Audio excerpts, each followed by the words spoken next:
Hello दोस्तों, तो राजस्थान महिला सुपरवाइज़र की वैकेंसी आई हुई है। अभी जो है टॉपिक है बी पार्ट जो है उसका सिलेबस का आप लोग देखिए। बी पार्ट जो है उसमें एक टॉपिक है संतुलित आहार। ठीक है, आज उसको पढ़ने वाले हैं। और संतुलित आहार जो है बहुत इंपॉर्टेंट टॉपिक है, यहाँ से क्वेश्चन आता ही आता है। और इसके पहले जो है मैंने पोषण का वीडियो डाला हुआ है, आप लोग जाके वो उसको भी देखिए। ठीक है, और जाके मतलब उसमें कमेंट करके ज़रूर बताइए, यहाँ पे भी बताइए कि कैसा क्या है। आप लोग जो है वीडियो को अभी देखते हैं। चलो आगे पढ़ते हैं। संतुलित आहार टॉपिक है। ठीक है, बी पार्ट जो है वैसे भी यहाँ से जो है ज़्यादा क्वेश्चन आएंगे, क्योंकि 85 नंबर का है, तो अच्छा खासा वेटेज रहने वाला है इसका। संतुलित आहार पढ़ते हैं।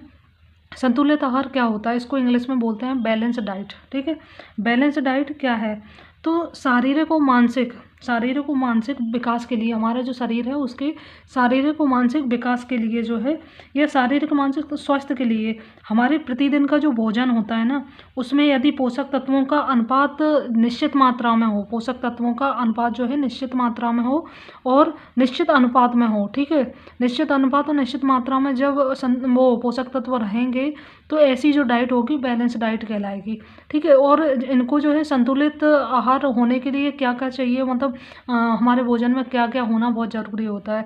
तो एक स्वस्थ मानव है जैसे, ठीक है, उसको उसको अगर भोजन मतलब ग्रहण करेगा वो, तो उसके लिए जो बैलेंस डाइट होना चाहिए वो कौन सी होगी। अगर कार्बोहाइड्रेट है, अगर कार्बोहाइड्रेट 450 ग्राम के आसपास है, ठीक है, और प्रोटीन जो है 100 ग्राम, और वसा की मात्रा जो है 60 ग्राम होनी चाहिए। ठीक है, मतलब थाली में जो भोजन रहेगा उसमें जो है इन सारे जो इनकी मात्रा, पोषक तत्वों की मात्रा जो है इतनी इतनी होना ज़रूरी है, तभी उसको जो है संतुलित आहार बोलेंगे। इसके अलावा भोजन में जो है खनिज भी होना ज़रूरी है। ठीक है, विटामिन है, विटामिन हम सलाद के रूप में लेते हैं। ठीक है, कार्बोहाइड्रेट जैसे चावल, आलू वगैरह उन सब में रहता है।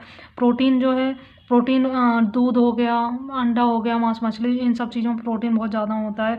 वसा जो है घी वगैरह होता है, तेल वाली ऑयली चीज़ें होती हैं उनमें मिल जाता है। ठीक है, तो इसके अलावा जो है हमारे खाने में विटामिन वगैरह जो कि सब्जी मतलब वेजिटेबल और फ्रूट्स वगैरह जो है उनसे मिल जाती है।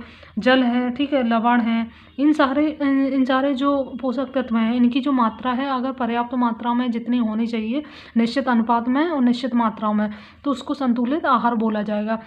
और ये जो है आप लोग जो है आंकड़े हैं, ये जो सब चीज़ें हैं, तो आप लोग इसको नोट कर लीजिए, क्योंकि यहाँ से फैक्ट पूछे जाते हैं कि कार्बोहाइड्रेट की कितनी मात्रा होना चाहिए। ठीक है, और प्रोटीन कितने ग्राम या वसा कितने ग्राम होना चाहिए संतुलित आहार में। और इसके अलावा बात करें कि जो बैलेंस डाइट होती है उसमें इतना मतलब किससे कितनी एनर्जी मिलनी चाहिए, मतलब ठीक है, किस मतलब कौन सा तत्व जो है कितनी मात्रा में होना चाहिए। तो हमारे शरीर में जितनी एनर्जी मिलती है ना, उसका 50 से 55%, ठीक है, 50 से 55% जो है हमें कार्बोहाइड्रेट से मिलती है। ठीक है, कार्बोहाइड्रेट की मात्रा भी ज़्यादा है, 450 ग्राम। इसके अलावा जो है प्रोटीन से एनर्जी 10 से 15%। ठीक है, और वसा जो है, वसा 60 ग्राम ले रहे हैं, कम मात्रा, लेकिन इससे जो है एनर्जी जो है 20 से 30% मिलती है।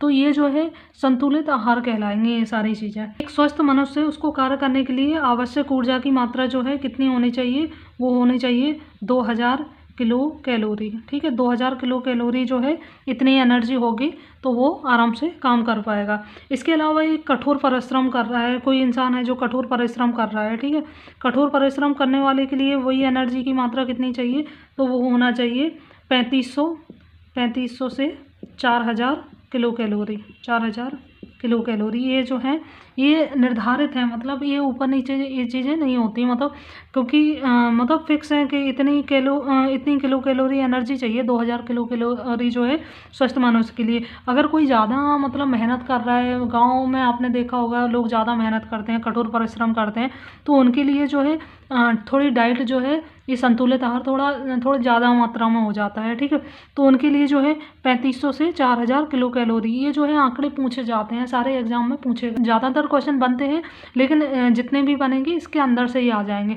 इसके अलावा जो है एक चीज़ और इनके बारे में पढ़ाने वाली हूँ, वो है कि संतुलित आहार का महत्व, क्या महत्व है ये ज़रूरी। ठीक है, पहली बात तो ये है कि रोग जो हैं, बहुत सारे रोग हैं, उनसे रक्षा करता है संतुलित आहार। ठीक है, बहुत सारी चीज़ें, जैसे बहुत सारे विटामिन उनकी कमी से हमें बहुत सारे रोग हो जाते हैं। ठीक है, तो उन रोगों से और संक्रमणों से जो है रक्षा करता है। ठीक है, संतुलित आहार।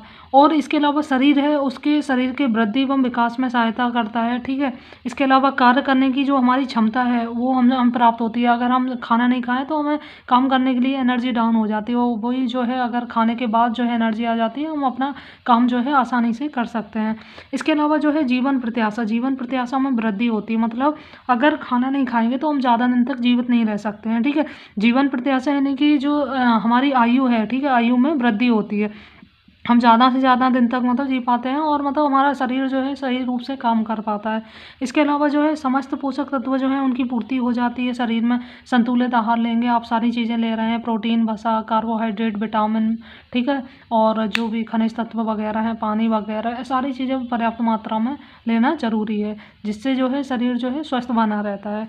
इसके अलावा देखें कि संतुलित आहार है, ठीक है, संतुलित आहार को प्रभावित करने वाले कारक होते हैं, ठीक है, वो जो है हमारा जो बैलेंस डाइट है उसको प्रभावित करते हैं। कैसे प्रभावित करते हैं? जैसे पहला है आयु, ठीक है, आयु कैसे प्रभावित करता है? तो क्या होता है कि विभिन्न आयु वर्ग के जो बच्चे रहते हैं, ठीक है, बच्चे रहते हैं, बुजुर्ग रहते हैं, उनको सबको अपने अपने उम्र के हिसाब से अलग अलग जो है तत्वों की आवश्यकता होती है, ठीक है। जैसे बात करें कि बच्चे एवं किशोर होते हैं, ठीक है, उनको जो है ज़्यादा एनर्जी चाहिए रहती, प्रोटीन, विटामिन और खनिज लवण की उनको ज़्यादा आवश्यकता होती है, ठीक है।